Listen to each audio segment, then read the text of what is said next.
Shalom saudara-saudara, selamat pagi. Kembali berjumpa dengan saya Pendeta Christina dalam Renungan Pagi edisi Rabu 26 Januari 2022. Bagaimana kabar saudara-saudara? Kita bersyukur kita tetap dikuatkan untuk berada hingga pada saat ini. Kembali saya mengajak Bapak Ibu saudara-saudara untuk menyatu dengan Tuhan dalam Renungan Pagi, yang mana kita akan merenungkan Lukas pasal 4 ayat 38 sampai 44. Saudara, mari kita mulai. Pertolongan kita adalah datangnya dari Allah Bapa, pencipta langit, bumi, laut, dan segala isinya. Kasih karunia dari Kristus Yesus, Juru Selamat kita, dan persekutuan dalam Roh Kudus memenuhi saudara-saudara sekalian. Amin. Kita siapkan bacaan kita dari Injil Lukas pasal 4 ayat 39 sampai dengan ayatnya yang ke-44. Sebelumnya mari kita berdoa. Ya Tuhan, isilah hati kami dengan kehendak-Mu dan tuntunlah kami untuk menjalani kehidupan hari ini dalam kasih karunia Tuhan saja. Roh Kudus, Engkau penuhi hati kami, beri kami hati yang berhikmat untuk memahami firman Tuhan saat ini. Bersabdalah Tuhan, kami siap mendengar. Amin. Lukas pasal 4 ayat 39 sampai 44. Maka ia berdiri di sisi perempuan itu, lalu menghardik demam itu. Dan penyakit itu pun meninggalkan dia. Perempuan itu segera bangun dan melayani mereka. Ketika matahari terbenam, semua orang membawa kepadanya orang-orang yang sakit, yang menderita bermacam-macam penyakit. Ia pun meletakkan tangannya atas mereka masing-masing dan menyembuhkan mereka. Dari banyak orang keluar juga setan-setan sambil berteriak, "Engkau adalah Anak Allah." Lalu ia dengan keras melarang mereka dan tidak memperbolehkan mereka berbicara, karena mereka tahu bahwa ia adalah Mesias. Yesus mengajar di kota-kota lain. Ketika hari siang, Yesus berangkat dan pergi ke suatu tempat yang sunyi. Tetapi orang banyak mencari dia, lalu menemukannya dan berusaha menahan dia supaya jangan meninggalkan mereka. Tetapi ia berkata kepada mereka, "Juga di kota-kota lain aku harus memberitakan Injil Kerajaan Allah, sebab untuk itulah aku diutus." Dan ia memberitakan Injil dalam rumah-rumah ibadat di Yudea. Amin. Kata yang penuh kuasa. Itulah tema kita melalui perikop bacaan kita saat ini. Nelson Mandela, seorang tokoh penentang rezim apartheid di Afrika Selatan, yang kita tahu bahwa ia dipenjara selama hampir 3 dekade, sangat paham dengan kuasa perkataan. Setelah pembebasannya, Mandela berkata, "Bukan kebiasaan saya untuk berkata-kata dengan sembarangan. Pengalaman selama 27 tahun mendekam di dalam penjara telah mengajar kami untuk menggunakan kesunyian dan kesendirian itu guna memahami betapa berharganya perkataan dan betapa kuat dampak perkataan terhadap hidup mati seseorang." Itu pernyataan Nelson Mandela. Saudara, dalam bacaan kita, ibu mertua Simon pun mengalami dampak dari suatu perkataan ketika ia demam keras. Dan Yesus datang ke rumahnya. Yesus menyembuhkan demam ibu mertua Simon dengan menghardik demam itu. Dan penyakit itu meninggalkan tubuh perempuan itu. Tidak hanya menghardik penyakit. Dalam ayat 41 pembacaan kita bagian B, di situ Yesus pun sanggup membuat setan-setan tunduk padanya. Perkataan Yesus penuh kuasa. yang hanya sekali diucapkannya, maka terjadilah seperti yang dikehendakinya.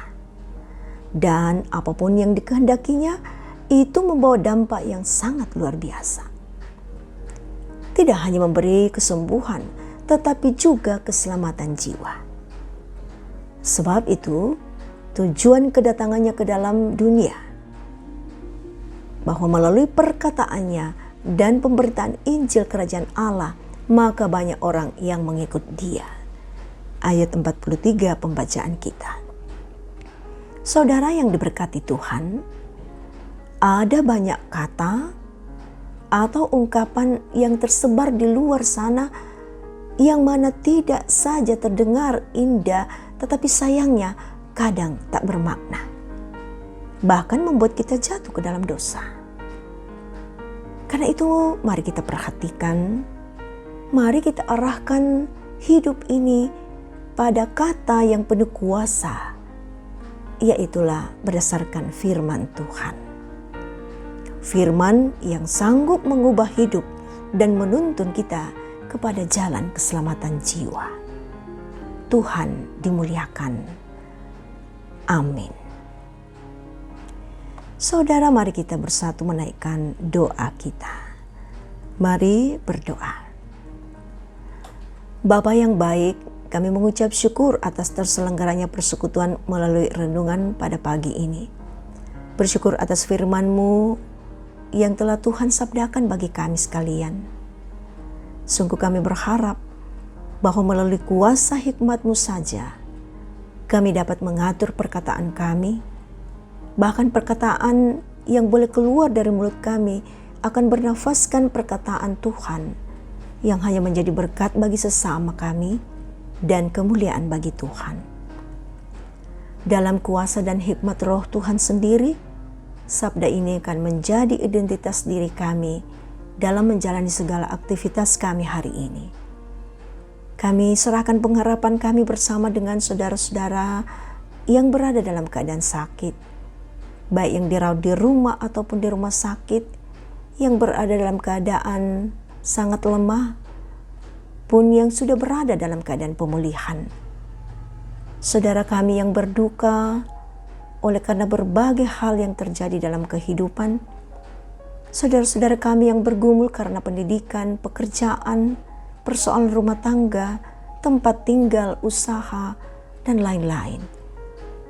Kami tahu bahwa hanya Engkau sumber kekuatan dan penghiburan dan semangat kami dalam pengharapan ini.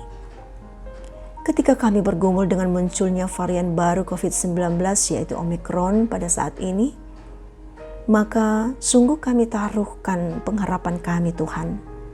Tuhan beri kami hikmat tetap menjaga kondisi tubuh kami dan menjaga sesama kami, serta mematuhi segala aturan-aturan sekaitan dengan protokol kesehatan.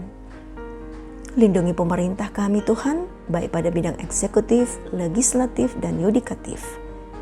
Lindungi aparat keamanan, TNI, Polri, lindungi tenaga medis, para medis, dan kiranya kami semua bersama dapat bekerja dalam menjaga keamanan dan kesejahteraan bangsa. Demikian pula Tuhan yang bergerak pada bidang pendidikan, ekonomi, dan berbagai bidang. Tuhan, Engkau berkati agar semua melaksanakan tugas dalam tanggung jawab hanya kepada Tuhan saja. Tuhan, kami pun berdoa bagi hamba-hamba Tuhan yang telah Tuhan pilih untuk berkecimpung dalam pelayanan kerohanian. Tuhan mampukan segenap hamba-hamba-Mu agar setia dan penuh dengan semangat dalam pelayanan. Semoga dengan demikian iman umat-Mu tumbuh kuat untuk berbuah dan menjadi kekuatan bagi kami sekalian, bangsa kami, negara kami. Di sisi lain Tuhan, kami pun senantiasa mengalami berbagai hal yang mensukacitakan hati dalam kehidupan ini. Apapun bentuk sukacita itu Tuhan, buatlah kami senantiasa berhikmat untuk bersyukur memuliakan Engkau.